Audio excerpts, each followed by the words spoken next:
Hi, I'm Sandy Ames, hypnotherapist. Today, we're going to learn how to gain true control instantly.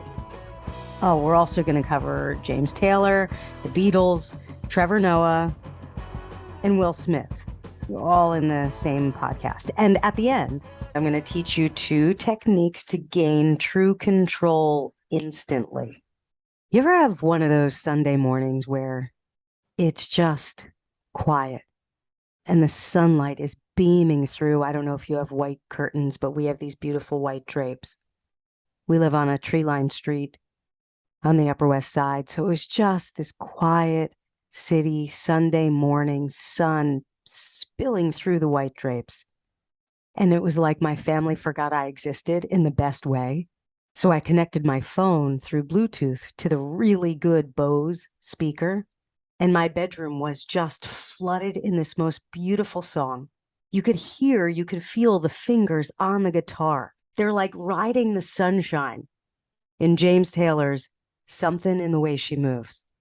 You know, science shows that music alone can release endorphins in your brain, which changes your chemistry, as if you actually swallowed a chill pill. Believe me, there's a good reason why people will get on an airplane and fly far away just to see live music. So it's Sunday morning. I'm basking in the sunshine and James Taylor. And my partner Jen walks in and sees me moving as if like Stevie Wonder had taken over my body. And she said, gosh, I remember this song, but I forgot about it. I said, oh, I listen to this song all the time. She said, you do? Yeah. And she said, did James Taylor write this song? I said, actually, I don't even know. I don't know. My guess is yeah, because you can kind of just feel that connection. But I said, let's look it up. So we looked it up, and it turns out that according to Wikipedia, anyway, it was 1968 when Something in the Way She Moves by James Taylor was released. And then somebody pretty famous heard the song and liked the song, which, by the way, was written by James Taylor. I was right.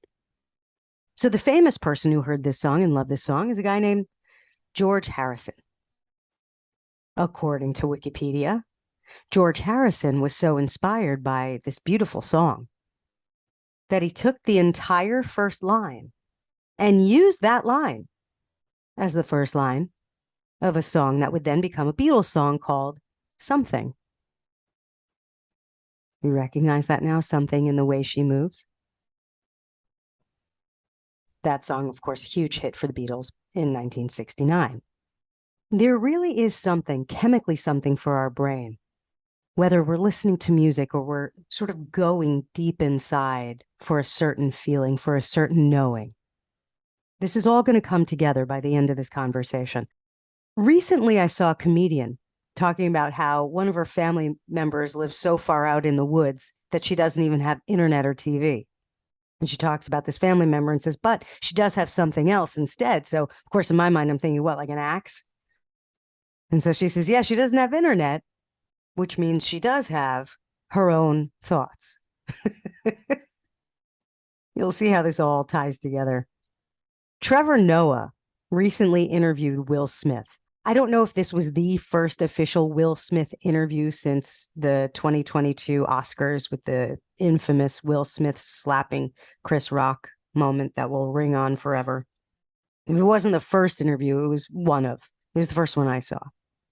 If you've ever watched Trevor Noah, of course he's a comedian, so he's got some writers or, had some writers for his show, but still you can always see the real Trevor Noah shine through, and nobody can buy that or replicate that.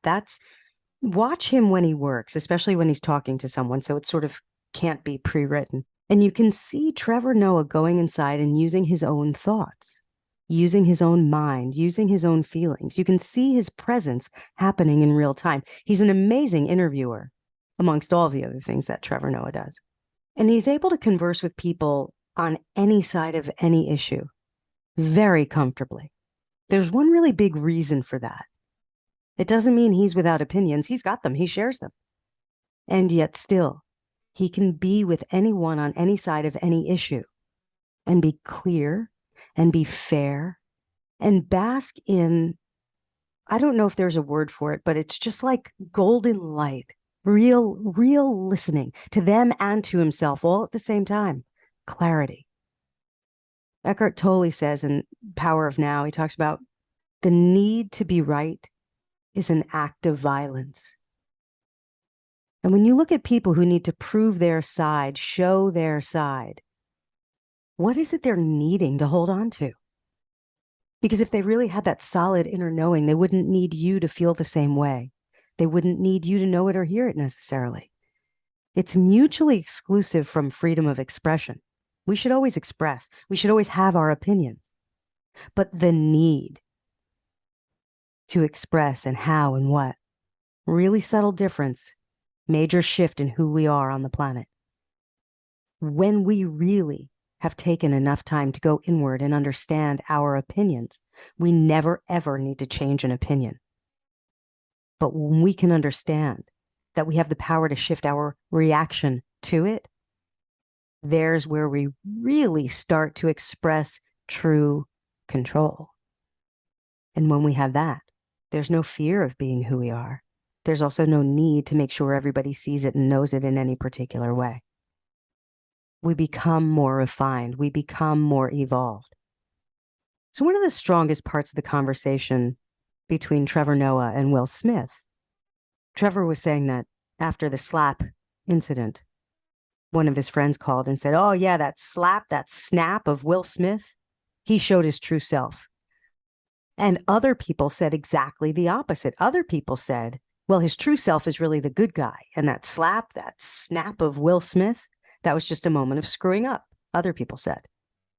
As if someone decided, well, your true self is the bad thing.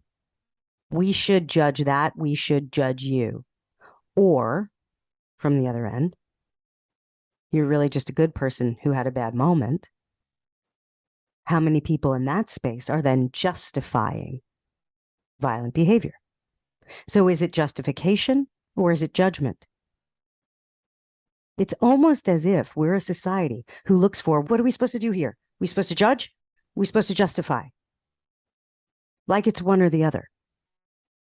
Are you going through your head right now deciding which side to be on? You know you can get off the hook for that right now and not have to be on either side. Let's remove ourselves from this very sticky conversation to something that's easier for everybody to understand. Let's say you and I are at a party. And there's a guy over there at the party and he's drinking way too much, and you and I see this.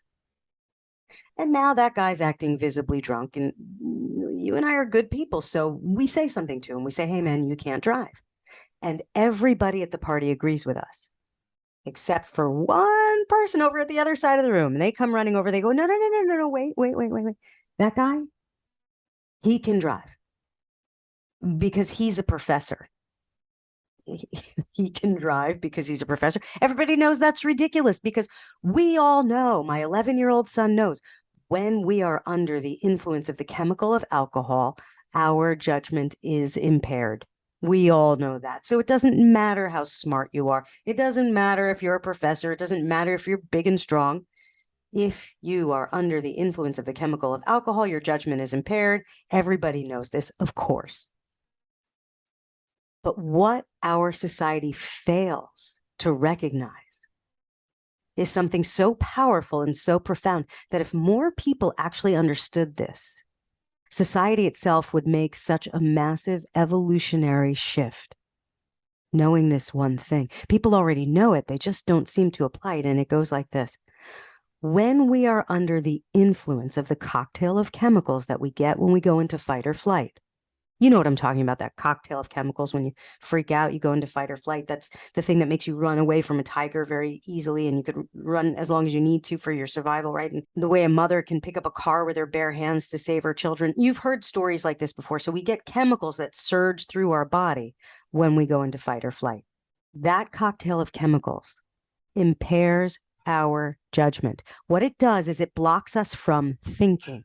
Chemicals in our brain actually stop us from having access to logic, having access to higher thinking. We're only in reactive mode. That does not justify violent behavior. Nothing justifies drinking and driving. But when we understand That when someone does something stupid because they were drinking, we all say, well, that's because they were drinking. We understand that concept. Doesn't make it right, but we understand it.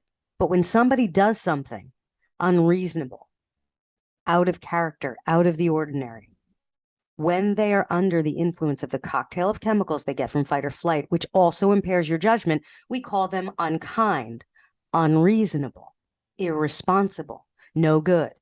This is not a conversation about the other person. This is not a conversation about their behavior, nor are we deciding if it's good or bad right now. This is about you and your reaction to other people's behaviors. Are you snapping to judgment? Or is your knee-jerk reaction compassion and understanding, which is different than accepting? You should have your opinion. How are you reacting to your opinion? Because at the end of the day, it definitely has an effect on you. Your reaction to your opinion of other people's behaviors is affecting your immune system and your access to your own creativity. You always get to choose what you think is appropriate. You always get to choose what you think is right or wrong. You get to like things and you get to dislike things. How are you reacting to your opinion? And how much time have you spent going inside, allowing for your own thoughts to be so clear to you that you are not allowing outside influences to take over your thoughts, feelings, behaviors, and ultimately immune system and success? The less time, the less quality time we spend going inside, knowing how we feel about things, understanding our own inner workings, the less time we do that, the less of an influence we have, which means we're more influenced by whether it's social media, whatever we're looking at on our screens, or whatever people are around us, or situations going on around us. We are influenced by outside stuff unless or until we have that, what I call the Trevor Noah thing. You can see it in him, that going inside in all moments, in every moment, being present and feeling for how he feels and never trying to change how the other person feels. Watch people in conversations. Often they're fighting for their side, mostly just to figure out their own feelings on the spot at you. And why do they need you to feel the way they feel? If they really just felt the way they feel, they can feel that regardless of what you think, right? So when someone's trying to force their feeling on you, their opinion on you, their judgment of a story on you, you can just hear them out and not need to try to change them either. Keeping healthy boundaries is a really strong and powerful way to make sure that you're the one who always gets to decide your own influence upon yourself. A boundary is not saying, hey, you go away. It's too late by that point. A boundary is choosing where and when to do social media, choosing where and when to read the news, choosing where and when to pick up your phone and put it down, to turn off all notifications. I have turned off all notifications on my phone. If you and I are texting back and forth, I will not know you texted back unless I open the app. There's a great little bit in the book, The 4-Hour Workweek by Tim Ferriss. And he talks about, let's say you wake up early Saturday morning, you're going to have people over, but you're up before everyone. You feel great. So you did your workout and you made your healthy smoothie. You meditated. You feel great. And you've still got an extra 10 minutes. So you decide, let me get ahead for Monday. And let me just 10 minutes. I'll just quick check my email. Did you really just spend 10 minutes on that email? Let's say you set a clock. So at 10 minutes, you shut it. But was that only 10 minutes? That was now the rest of the day. You have now filled your brain with that vibration because there's always something to do, something to think about, somebody to get back to. It's not just 10 minutes. The moment you shut that computer, it's still now going on in your vibe. When we meditate in the morning, we chemically enhance our brain and body to, let's just say, a high frequency. So then when we go out and interact with the world, we're at a higher frequency. And any of those low frequencies, those people who would fight or argue with you or ruin your day, you recognize that and it doesn't fool you. It doesn't take you down. But if you haven't raised your vibration, your frequency by meditating or getting clear in the morning, then you're down there with all that other noise and anything could get you. You could get lucky, or you could be influenced by something really good that will help raise your vibration sort of by accident. Lucky you. But let's not make this a game of luck. So choose where your brain is getting influenced. And if you notice you did check your email and you're off, do one of the two exercises I'm going to teach you at the end of this conversation. It'll get you right back to true control, because true control is control over your emotions. That is empowerment. Now, true empowerment is not overpowering. It's calm, which is confidence. True confidence is calm. Calm is confidence. And that's where clarity comes from. Clarity is your power. Abraham Hicks talks about how you can have a room full of confused people and they're nowhere near as powerful as one person who's clear, because our power is in clarity. Because when you're clear, you are efficient. You get more done in less time. You make faster, better choices. Your mood is better. Therefore, the chemicals that get released in your brain from those better emotions give you access to more creative impulses, which lead to better actions and behaviors. Clarity is empowerment. It is your leverage. Take 3 minutes to get clear, and it's like you just bought yourself a week. Clarity comes from focus. Focus is our tool of creation. So how do we get that focus? The number one answer, hands down, is meditation. You can go back and listen to the 5th episode of this podcast. It's all about meditation as a superpower. And it's especially interesting because it explains meditation for people who suck at it. But if you're not going to meditate, first of all, why not?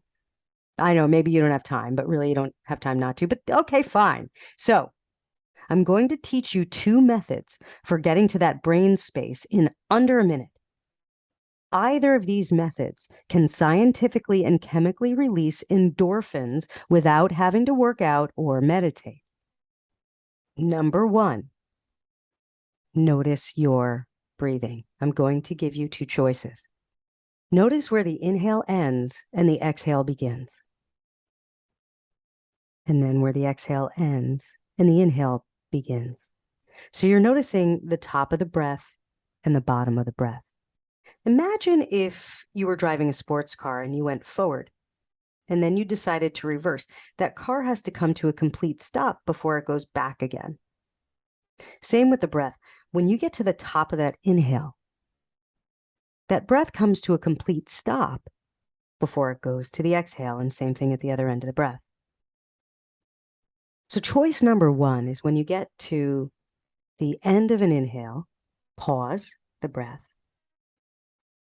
and then breathe out.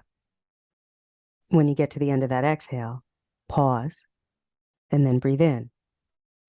So it's a pause at the top and bottom of the breath because that teaches you focus. And how we do something is how we do everything.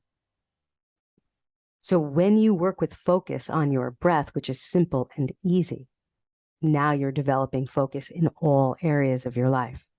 Get good at it here, get good at it everywhere. Get more clear here, get clear everywhere. It matters that much.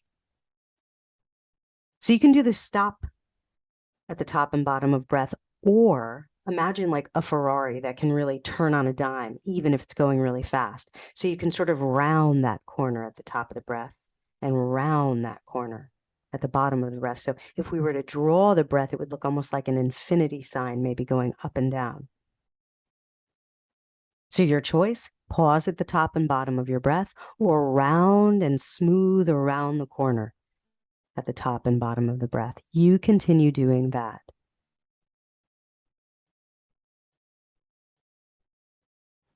You can do this for under a minute, and instantly it drops you into focus. It gets you present. That's where all your power is. You don't have to reach for answers. Drop into the breath. The answers reveal themselves. Breathing changes the chemistry of your brain. This one exercise is enough to get you from an uncomfortable state to clarity through focus. The more you do it, the stronger it becomes.